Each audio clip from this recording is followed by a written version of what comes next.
నువ్వు గిచ్చినట్టు చేయి నేను ఏడ్చినట్టు చేస్తా అని చేస్తున్నటువంటి కాంగ్రెస్ బీజేపీ అధికారుల నడుమ బీసీలకు న్యాయం జరుగుతుంది అనుకుంటున్నాను. జరగాలే, జరిగి తీరాలే. జరగకపోతే మంచి అవకాశం మాకు. రేపు మా బీసీ సమాజానికి చెప్తాం, గ్రామీణ ప్రాంతాలకు పోతాం. ఈ పార్టీలు మన పార్టీలు కావు. మన బతుకులకు కనీసం వాళ్ళు మంత్రులు కావాలి, ముఖ్యమంత్రులు కావాలి, కేంద్ర మంత్రులు కావాలి. కానీ బీసీలు సర్పంచులు ఎంపీటీసీలు అయితే కూడా ఓర్వలేకపోతున్నారు. మనం ఎంపీటీసీ సర్పంచులు కూడా కావద్దట. రాజ్యం మొత్తం వాళ్ళ చేతులు ఉండాలట, అధికారం వాళ్ళ చేతులు ఉండాలట. మన తాత మన అయ్య ఎట్లయితే వాళ్ళ దగ్గర గులాంగిరి చేసిండో, రాజకీయ పాలితులు ఉన్నారో, మనం కూడా పాలితులుగా ఉండాలి తప్ప పాలకులు కావద్దట. మన గురించి ఆలోచించినటువంటి పార్టీలు మనకు అవసరమా, తీసి బొందబెట్టండి అని చెప్తాం. అప్పుడు ప్రజాక్షేత్రంలో తెలుసుకుంటాం వీళ్ళ సంగతి. కాబట్టి మర్యాదగా రేవంత్ రెడ్డి ప్రభుత్వం, కాంగ్రెస్ ప్రభుత్వం పకడ్బందీగా చట్టం చేయాలి. కిషన్ రెడ్డి గారు బాధ్యతగా తీసుకొని అంబర్పేటలో 6 సార్లు గెలిచిండు. బీసీ లేనిదే కిషన్ రెడ్డి గారు గెలిచారా? సికింద్రాబాద్లో 2 సార్లు గెలిచిండు. బీసీలు ఓట్లు లేనిదే కిషన్ రెడ్డి గారు గెలిచారా? మేము ఓట్లు వేస్తేనే కదా మీరు కేంద్ర మంత్రులు అయ్యేది. మరి మా గురించి ఆలోచించినప్పుడు రేపు ఎట్లయితారో మేము చూడమా? రేపు రారా మా చేతులకు? ఆకాశంలో తిరుగుతారా? రేపు ఓట్ల రాజకీయాలు మళ్ళీ వస్తారు కదా. కాబట్టి ప్రజాక్షేత్రం తెలుసుకుంటాం వాళ్ళ సంగతి. సో మొన్న జరిగినటువంటి కులగణన లెక్కల్లో సో బీసీలను తగ్గించడాన్ని, సో అగ్రకులాలను పెంచి చూపించడాన్ని ఎట్లా తీసుకుంటారు? ఎవరికి మేలు జరిగింది అనుకుంటారు, ఎవరికి నష్టం జరిగింది అనుకుంటారు? ఇప్పుడు ఈ కులగణన విషయంలో స్వతహాగా వాళ్ళ యొక్క ఇది పేరుకే బీసీ కులగణన, కానీ జరిగింది అగ్రకులగణన జరిగింది. అగ్రకులాల గణన జరిగింది. బీసీ కులగణన పేరు మీద ఓసీలు ఎక్కువ ఉందని చూపించారు. అయినప్పటికీ వీళ్ళ లెక్కలు, వీళ్ళు బీసీ జనాభా 60% ఉందనగానే 60% మా వాళ్ళు ఉండరు, లేదా 46% ఉన్నారు అని చెప్తే మా వాళ్ళు తక్కువేం కాదు. రేపు కేంద్ర ప్రభుత్వం దేశవ్యాప్తంగా జనగణన చేసినప్పుడు బీసీ కులగణన చేయాలని డిమాండ్ చేస్తాం. వాళ్ళు చేసినప్పుడు తెలుస్తారు. లేకపోతే రేపు బీసీలకు అనుకూలమైన ప్రభుత్వం వచ్చినప్పుడు బరాబర్ పర్ఫెక్ట్గా శాస్త్రీయంగా సైంటిఫిక్గా లెక్కలు తీస్తాం కదా, అప్పుడు తెలుస్తాం కదా. అవసరం అనుకుంటే మేము రేపో మాపో బీసీ ఉద్యమం ద్వారా, బీసీ సంఘం ద్వారా ఒక జిల్లాకు 2 విలేజ్లు ఒక మోడల్గా తీసుకొని కులాల లెక్కలు చేస్తాం. అప్పుడు తెలుస్తుంది కదా. ప్రభుత్వం కూడా ఈ డిమాండ్ చేస్తాం, మీరు కులాల లెక్కలు తీసారు కదా, ఏ గ్రామంలో ఏ కులం ఉంది, ఎంత గణన జరిగింది, ఏ కులాలు ఎంత శాతం ఉన్నారు. మీరు నిజంగా ప్రభుత్వానికి చిత్తశుద్ధి ఉంటే గ్రామ పంచాయతీల్లో డిస్ప్లే చేయండి, అప్పుడు తెలుస్తుంది కదా. మీరు చేసిన వాళ్ళ ఊళ్ళో ఉన్నది ఎంత, ముదిరాజులు ఎంతమందురు, విశ్వబ్రాహ్మణులు ఎంతమందురు, రజకులు ఎంతమందురు, నాయి బ్రాహ్మణులు ఎంతమందురు, గొల్ల కురుమోళ్ళు ఎంతమందురు, గౌళ్ళోళ్ళు ఎంతమందురు, మున్నూరు కాపులు ఎంతమందురు తెలుస్తుంది కదా. అప్పుడు మీరు వేసినటువంటి గ్రామ పంచాయతీలో డిస్ప్లే చేసిన లిస్టుకు గ్రామంలో ఉన్నటువంటి వారికి సరితూగాలి కదా, అప్పుడు తెలుస్తుంది మీది. ఒక్క గ్రామంకి వేయండి. నేను అంటున్నా మీ లెక్కలు పర్ఫెక్టా కాదా అని తేలాలంటే ఒక గ్రామంకు చేసినటువంటిది మీరు డిస్ప్లే చేయండి, అప్పుడు తెలుస్తుంది. ఇప్పుడు మీరు నేను అనుకుంటుంది కాదు, బీసీ నాయకులు అందరూ కూడా మాట్లాడుతుందే కులగణన తర్వాత ఏ బీసీ నాయకుడు కూడా సంతృప్తిగా లేరు.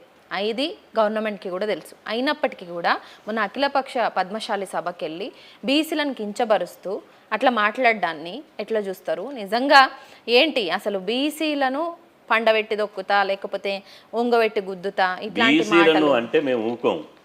మేము వాళ్ళు రాయి తీసుకొని కొడితే మేము కట్టె తీసుకొని కొడతాం. బీసీలు ఊకునే జాతి కాదు. ఒక్కసారి మరలబడితే మండల్ కమిషన్ ఉద్యమంలో ఏం జరిగింది? ఇదే అగ్రకులాలను తరిమి కొడితే ఎక్కడో పోయి దాచుకున్నారు.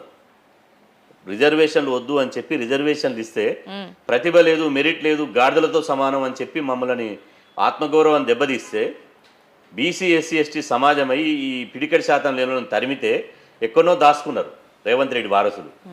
కాబట్టి ఇప్పుడు కూడా బీసీలను అంటే మేము పడేటువంటి జాతి కాదు.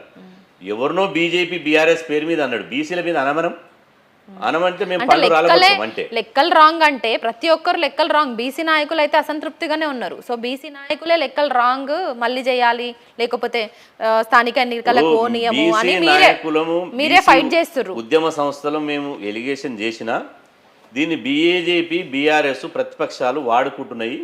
వీళ్ళు ఈ కులగణన తప్పు అంటున్నారు, బీసీలను రాజకీయంగా వాళ్ళకు రిజర్వేషన్ దక్కకుండా కుట్ర చేస్తున్నారు, కాబట్టి వాళ్ళను వంగబెట్టి కొట్టాలి అని అన్నాడు. బీజేపీ బీఆర్ఎస్ అనేది స్పష్టంగా అన్నాడు. బీసీలను అంటున్నా అన్ని లక్షల కులగణన 100% రాంగ్, మళ్ళీ జరిపించాలి, లేదంటే స్థానిక ఎలక్షన్స్కే ఓనియము అనేసి అంటుర్రు. అవును. సో అంటే మిమ్మల్ని అన్న వాళ్ళందరికీ కూడా 42% రిజర్వేషన్లు రానట్ట ఏంటి అని? అంటే ఇప్పుడు ఆయన అన్న మాటలు అందరికీ కూడా వర్తిస్తాయి కదా. ఇంతకుముందే చెప్పిన కదా, నువ్వు ఇక్కడ వంగబెట్టి కొడతా అంటే ఆడ పండబెట్టి మీ క్యాండిడేట్ నువ్వు 3 సార్లు తిరిగినా కూడా నరేందర్ రెడ్డిని పాతాళంలోకి దొక్కేసి, ఇవాళ నువ్వు వంగబెట్టి కొడతానంత మాత్రాన కాదు, ఓట్లతో కొడతాం మేము. కాబట్టి అహంకార మాటలు, మూర్ఖపు మాటలు బంద్ చేసుకోవాలి. ఒక ముఖ్యమంత్రి స్థాయిలో ఉండి ఉందాగా మాట్లాడాలి, పద్ధతిగా ఉండాలి, ప్రజల ఆత్మగౌరవాన్ని భంగం కలగకుండా, ఎవరి మనోభావాలు దెబ్బతినకుండా ఒక మంచి పాలిష్ మంచి భాష మాట్లాడడం నేర్చుకోవాలి. కాబట్టి ఈ మైకులు దొరికితే ఏది పడితే అది మాట్లాడుతుంటే, నువ్వు 10 మాట్లాడితే మేము 100 మాట్లాడతాం. మాకు రావా? మాకు వచ్చిన మాటలు నీకు రానే రావు. మేము తిట్టదలుచుకుంటే ఇక ఆయన చిల్లులు పడాలి, అట్లా తిడతాం. కాబట్టి అది వెనకకు తీసుకోవాలి. అది ఏ సందర్భంలో అన్నాడు, ఎట్లా అన్నాడో అది వెనకకు తీసుకోవాలి. తీసుకోకపోతే మాత్రం గుణపడం కాదు, బీసీలే గుణపడని చెప్తారు. సో సుప్రీంకోర్టు దగ్గరనే ఉంది 50% రిజర్వేషన్లు మించకుండా చూసుకోవాలి అనేది సుప్రీంకోర్టు నిబంధన.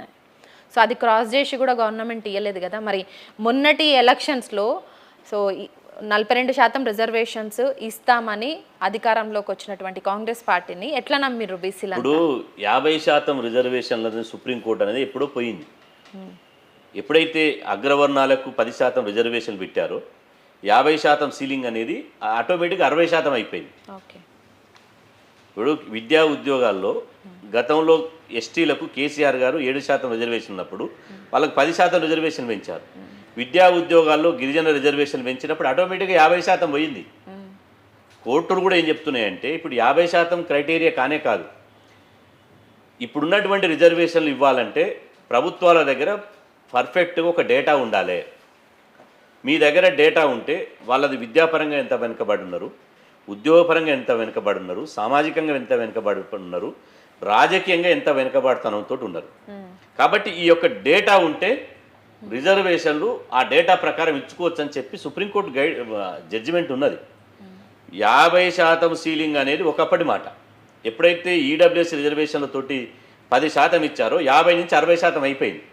దానికి మాట్లాడడానికి వీలు లేదు. కాబట్టి ఇక్కడ కావాల్సింది ప్రభుత్వాల దగ్గర, ప్రభుత్వాలకు చిత్తశుద్ధి కావాలి.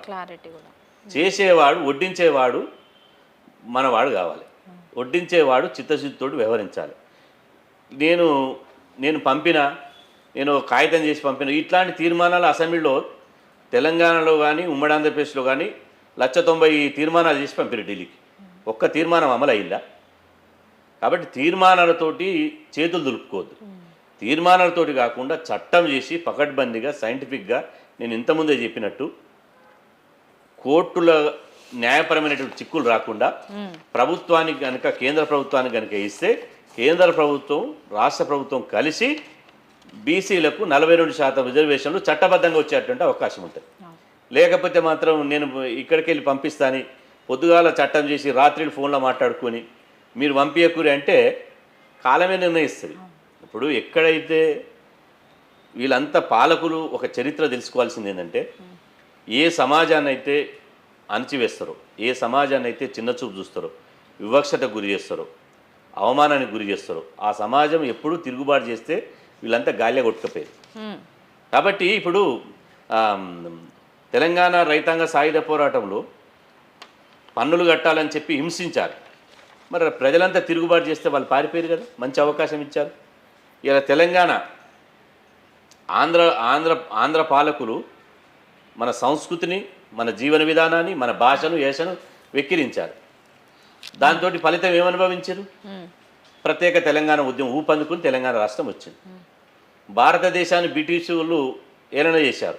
వీళ్ళకేం తెలుసండి, బ్రిటిష్ వాళ్ళని తరిమి కొట్టాం. అంటే ఎప్పుడు కూడా ఒక జాతిని కానీ ఒక వ్యవస్థని కానీ అణచివేస్తే అది అంతిమంగా తిరుగుబాటు చేసి రాజకీయ అధికారాన్ని హస్తగతం చేసుకుంటారని చరిత్ర చెప్తుంది.